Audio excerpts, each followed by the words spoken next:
అందరికీ నమస్కారం. వాస్తు దోషం వలన జరిగినటువంటి అనర్థం ఏదైతే ఉందో, ప్రమాదం ఏదైతే ఉందో, అలాంటి ఇంకొక యథార్థ సంఘటనని మీకు తెలియజేయడం కోసం ఈ వీడియో చేస్తున్నాము. ఏమిటంటే ఇక్కడ విషయము డబుల్ పోర్షన్ హౌస్. ఇది అన్నా తమ్ముడు ఇద్దరు కట్టుకున్నటువంటి డబుల్ పోర్షన్ హౌస్. ఇది నార్త్ ఉత్తరం రోడ్డు, తూర్పు దక్షిణం పడమర.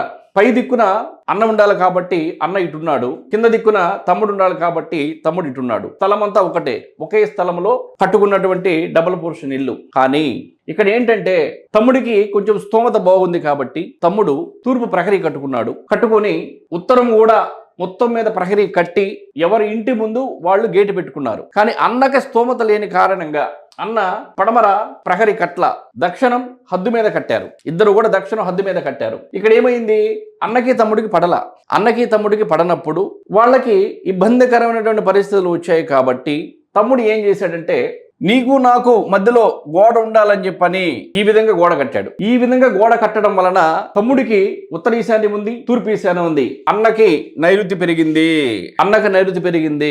ఇది కట్టిన వారం రోజుల్లో అన్న పని మీద బయటికి వెళ్ళాడు. బస్సులో వెళ్ళి బస్ దిగి నడుచుకుంటూ వెళ్తున్నాడు. సడన్ గా హార్ట్ అటాక్ వచ్చి కుప్పకూలిపోయాడు. వాస్తు లేదా? వాస్తవం కాదా? ఈ యొక్క యథార్థ సంఘటన గనక మీకు సంబంధించి ఎవరికైనా జరిగినప్పుడు తన దాకా వస్తే కానీ బాధ ఏంటో తెలియదు. వాస్తవం అని చెప్పని నమ్మాల్సినటువంటి పరిస్థితి ఎంతైనా నేటి సమాజంలో ఉంది. అన్న ప్రాణాన్ని తమ్ముడు తీశాడు. ఎలా? స్థలానికి సంబంధించి ఎప్పుడైతే ఉత్తరం కట్ చేశాడో, ఉత్తరం తెంపు చేశాడో, తద్వారా అన్నకి నైరుతి పెరిగింది, అన్నకి తూర్పు లేదు, ఈశాన్యం కట్ అయిపోయింది. ఈశాన్యం జననాన్ని కోరితే నైరుతి మరణాన్ని కోరుతుంది. అన్నకి ఈశాన్యం లేదు కాబట్టి మరణం సంభవించింది. కాబట్టి రెండు పోర్షన్ల ఇల్లు అనేది, ఒకే స్థలంలో రెండు పోర్షన్ల ఇల్లు అనేది కట్టుకోవటము అంత శ్రేయస్కరం కాదు.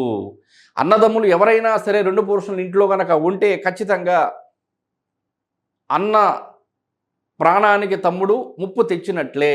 దానిని గ్రహించి నిర్మాణాలు చేసుకోవాల్సిందిగా మామనవి. వాస్తుకు సంబంధించి వాస్తు దోషం ఉన్నప్పుడు జరిగినటువంటి యథార్థ సంఘటనలు ఏవైతే ఉన్నాయో బిఫోర్ వీడియోలో కూడా కొన్ని చెప్పాము. వాటికి సంబంధించినటువంటి లింక్ అన్నీ కూడా ఈ వీడియో డిస్క్రిప్షన్లో ఇవ్వటం జరిగింది. వాటికి సంబంధించి కూడా మీకు ఇన్ఫర్మేషన్ కావాలి అంటే ఆ లింక్ కూడా చూడండి. యథార్థ సంఘటన ఏంటో తెలుసుకోండి. తద్వారా మీకు అలాంటి వాస్తు దోషాలు ఉన్నప్పుడు వాటిని సవరణ చేసుకోండి. మీకు తెలియకపోతే తెలిసిన వాళ్ళనైనా సరే అడిగి తెలుసుకొని శాస్త్రం ప్రకారం ముందుకెళ్ళండి. తద్వారా మీకు మంచి జరుగుతుంది.